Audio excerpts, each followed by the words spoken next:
Hello again, Slayers, it's me, Kyle, but I'm better known as Roboslicer in the Dauntless community. Once again, I guess Trials has changed up again. It was supposed to be Chowrug I was going to be next, but as we see, it is actually Boreus.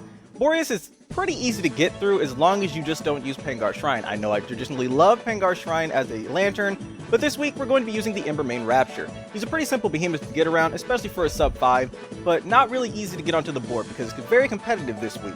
But let's go ahead and first things first, as always, let's look at the modifiers for this week's trials.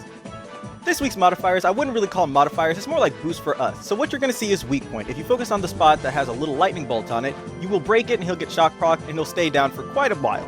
Next, you'll also see the lightning stars. Those stars, if they blow up next to you, you do get damage, but if you're able to destroy them and get them for yourself, you'll actually deal damage onto him for the next few hits.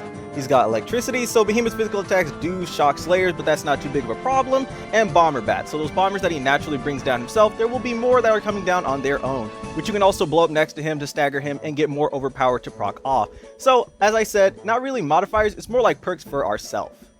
Strats for this week's are actually very simple. So again, no drop time, pod up, jump in, he'll be waiting for you at the start. So you're going to focus on the electric spot that's actually on usually his leg. If it's on his head or tail, it makes it a little bit harder, but traditionally it's going to be on his right or left leg.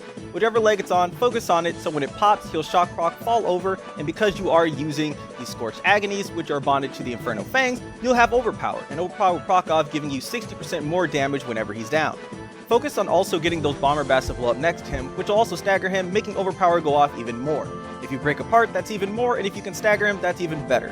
You want to try and get as much damage in on him as you can before he puts his shield up. That shield is very hard, because in this build you are using Cascade just like last week, it's really easy to use for a sub 5 or even getting onto the board, but the problem is you can't get any lantern charges or any charge on your Reaper's Dance or any weapon charges by hitting his shield. So you need to break that as soon as possible. Break as many bats as you can around him, get some extra power, and if you can lantern hold as many times as you can, get those red orbs and deal more damage to break the shield faster. Once the shield's down, you'll be able to do more damage, lantern holds will be able to be used again, and you'll be able to get pips for your actual Reaper's Dance.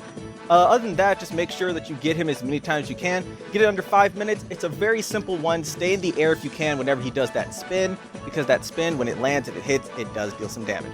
Try and save as much stamina as you can, because sometimes you won't have Reaper's Dance to rely on, so you can actually dodge through his attack. But just do what I did, and it should be pretty simple, guys.